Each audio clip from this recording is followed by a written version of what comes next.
Hey, what's up everybody? It's Richy here, and we are back on our wonderful little Let's Play, Richy's World. As you can see in the beginning of this episode, or as you did see, we mined out a little more of this circle down here, and I think eventually mining this whole area out is really hard and difficult, and as you can see, we still have a long way to go. So eventually I think I want to maybe build a few TNT duplicating, not flying machines. I'm sure you've seen them.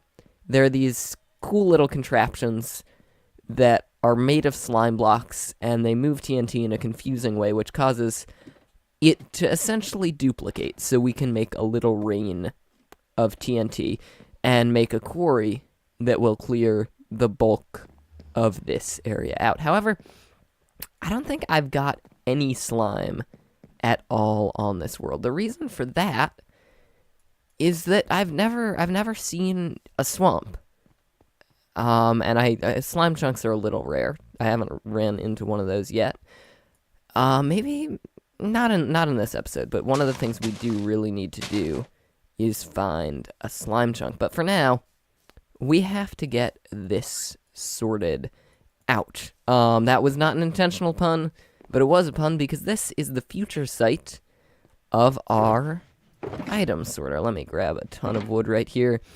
And what we need to do, the problem we had in the last episode was that we ran out of iron. And because we didn't have enough iron, we couldn't make enough hoppers to get this item sorter built and working. So hopefully today we're going to take care of and or fix that problem by crafting up a ton of hoppers, and if we need more, we will still have more, and hopefully, very hopefully, that will be enough. So we're just gonna fill in the rows of hoppers that need to go right here, and then I'll come back to you and I'll go through some of the crazy redstone behind this build.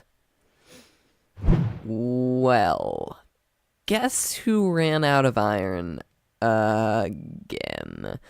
It was me, guys. It was me. And we have maybe half, more than half, maybe 3/4 of the hoppers we need for this. But we still need a lot more. Now that I have some of it together, I'll show you how it's sort of going to work.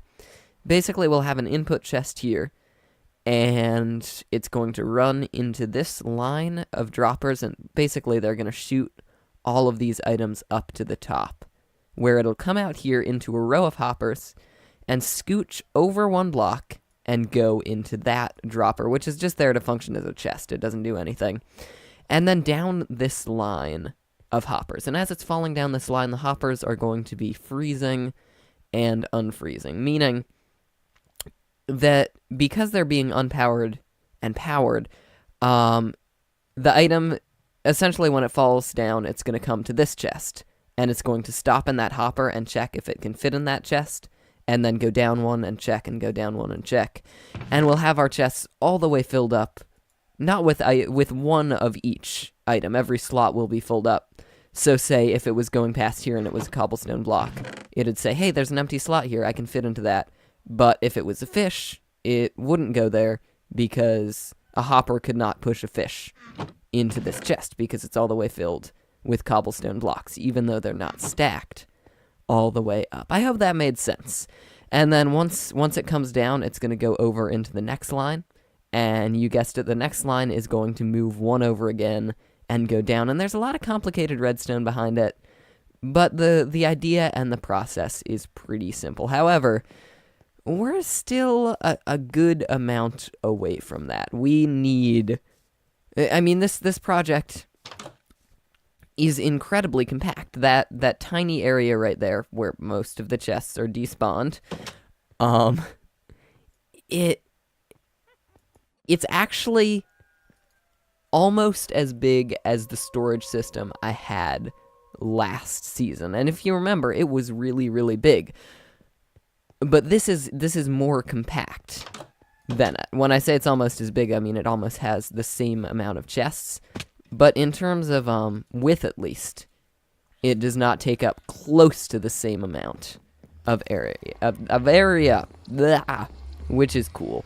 But since that project's gonna take a while, I figured we could go and try to find a swamp, because I crafted up some arrows. Not arrows. I crafted up some rockets for my elytra, and I figured it might make sense now that we have the Unbreaking 3 enchantment on it and a bunch of other stuff to go flying and, you know, check out what is around our base, because there's a lot of this dense jungle, and I have not seen what goes around it. Okay, there's some dogs. I got a pet dog here, actually, and here's a... Okay, so we have a lot of jungle around us, and then regular foresty terrain. I think the Mushroom Island biome and the Ice Spikes biome are pretty far away. But we are going to need to go to places like this because we need animals, and we need a lot. Oh, that is so cool.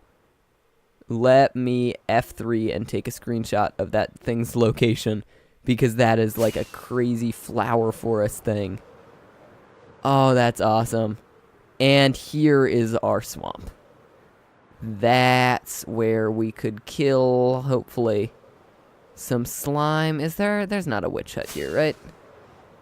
Asking for a witch hut might be too much. Maybe.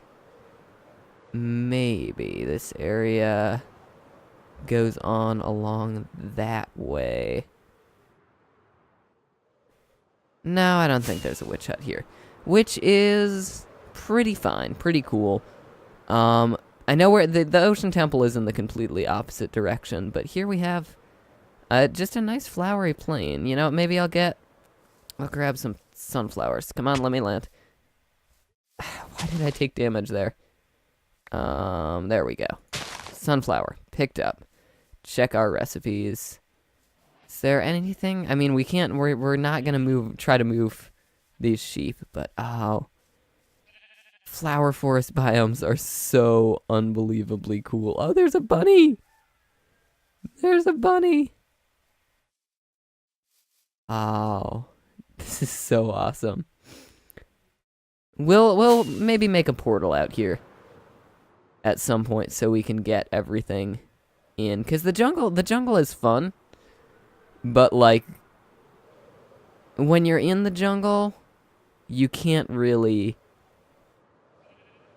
appreciate the Minecraftiness. Like when you're outside of it, you're like, oh, that's a jungle, that looks cool. But when you're in it, it's about what you build. And part of the reason I decided to build in a jungle is because everything there you have to deliberately clear and build, which means you have to plan a lot more, but it's also going to look better generally. And you're never, if you want, you can have complete lines of cover. It is not getting dark quite yet, but I'm assuming it's going to get dark soon. So you know what I'm going to do? I'm going to camp out here tonight and see if I can find... Ooh, this is a really cool cave. Everything in Minecraft is so cool. I'm going to see if I can find some sort of slime, and I'm going to try to kill it and just get a few slime balls for my entire thing. I need some because I don't have a slime farm yet. Okay, wow.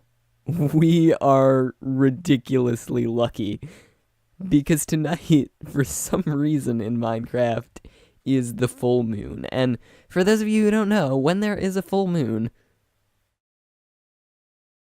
monsters, not monsters, but slimes will always spawn in swamps. Usually it's normally a bit random. At least I think that's a real full moon. I say it might not be because I'm using a custom texture pack, but I think it still has the moon phases. Anyway, I want to find some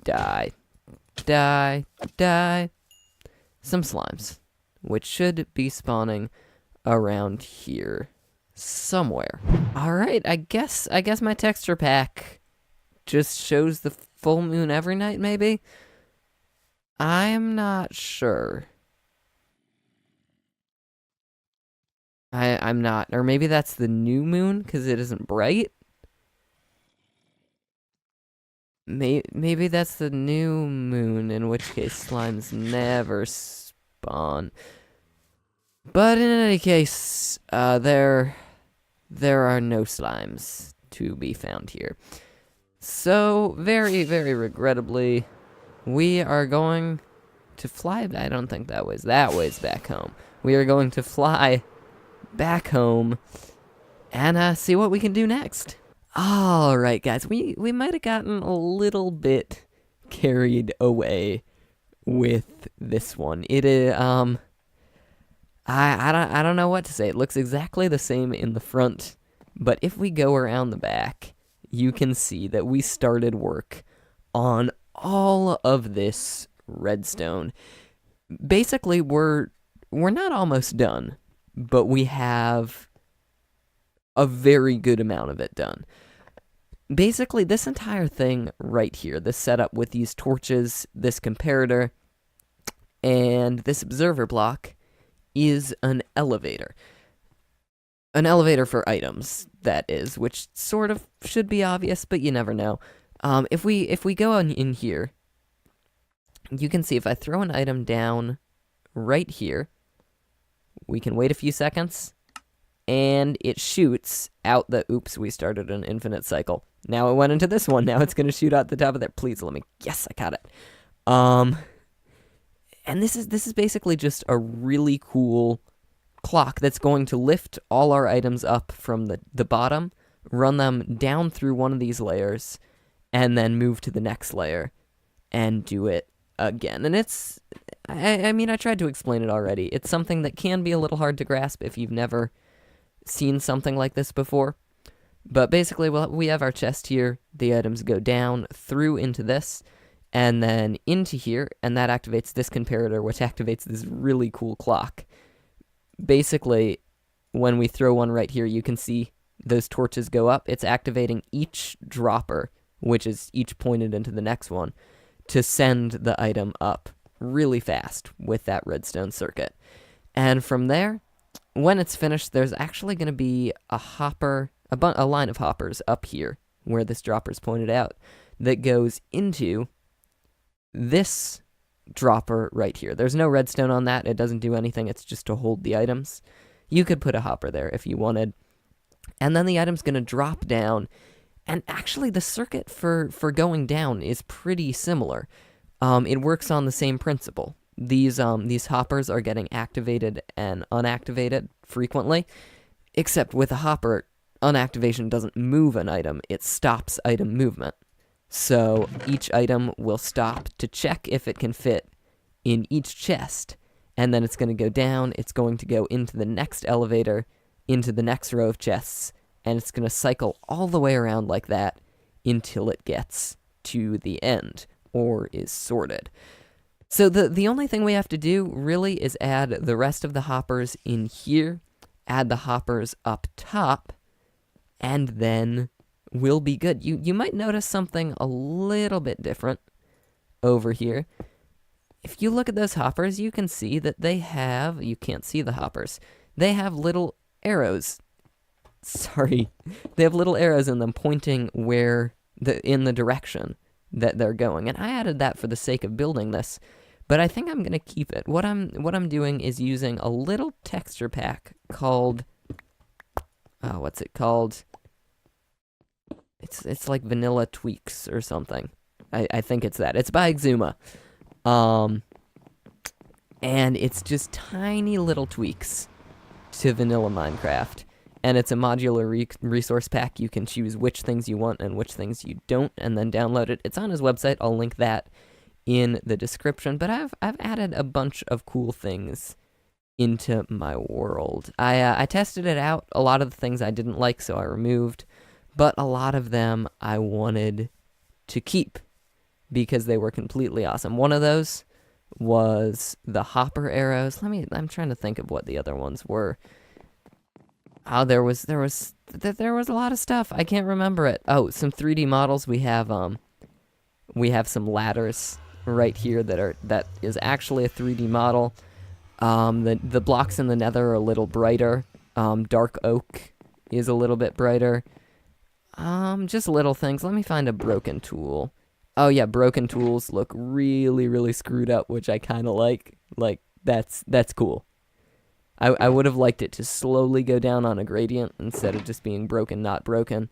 But I have to admit, that is really cool. And there are a bunch of other tiny changes that are so tiny I can't really remember them. So I'm gonna go. I don't know what I'm gonna do. I am going to go and work on this project some more. Hopefully, get a little bit more iron to finish it up. And if and when I can finish it, I will come back to you guys. Let's kill that spider. Hey, buddy. Gotcha. All right, guys. I have a story to tell you. So, after I put the hoppers in, I started doing the redstone, and I almost instantly ran out of the gold I need to make the powered rails. So I went mining, I got some more resources, I swapped all the blocks in the beacon around, and I finally got enough gold to get this working, and finished up and built all the redstone. Well, why is this a story? Because I recorded the rest of this episode. I went through how the redstone worked. I recorded a progress update when I ran out of gold. It was only maybe like 10 minutes of stuff, but it was all nice and done. Only to find that OBS had somehow frozen during that progress, meaning we have some very nice audio and just about nothing else. It's just a frozen blank screen, which isn't exactly good, but in the good news, this ridiculous project that took so long, seriously so long to build, is finally done. We have the elevators in the back, like I showed you before, but what's new is this down here. Basically, this is just a piece of redstone that powers whenever the elevator, or any elevator, is activated.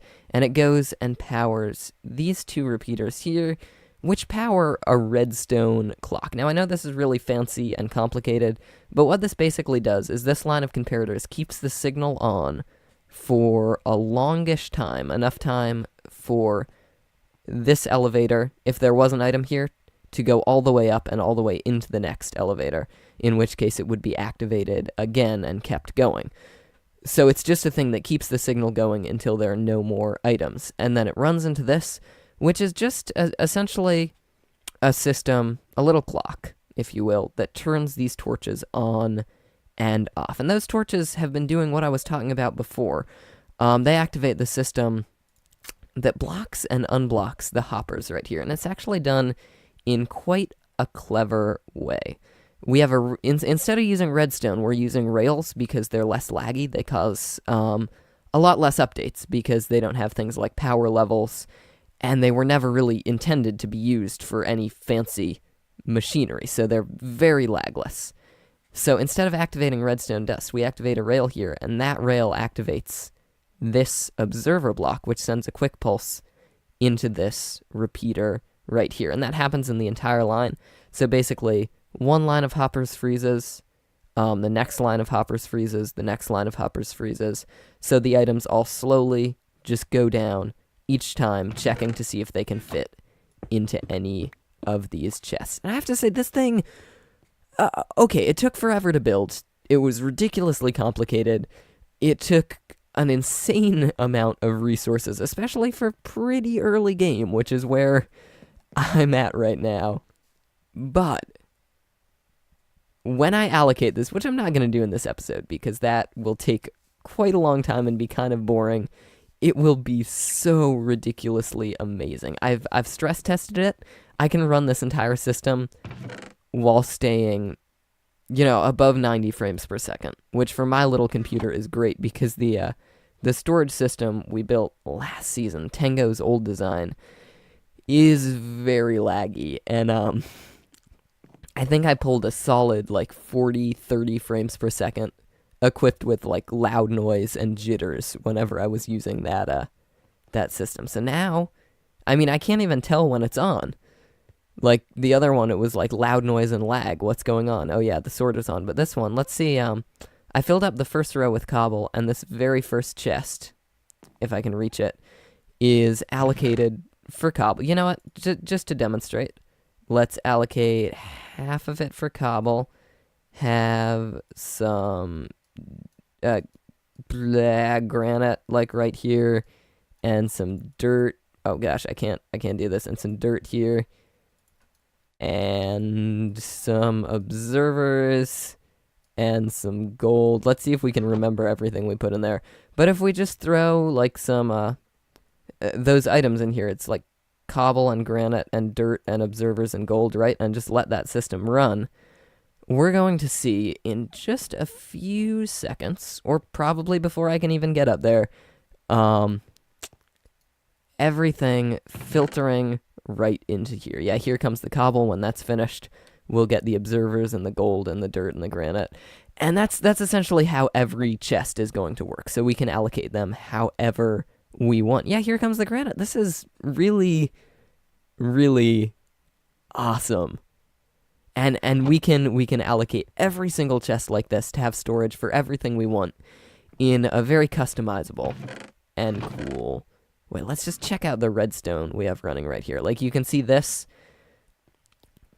This is powered by the fact that an elevator is on. You can see these elevators are on, so they're powering this redstone right here.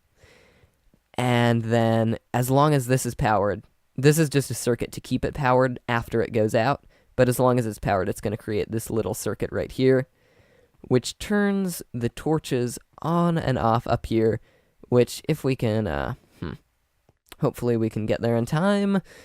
But if we get up here, you can see the rails are turning on and off, which are activating the observers. What am I saying?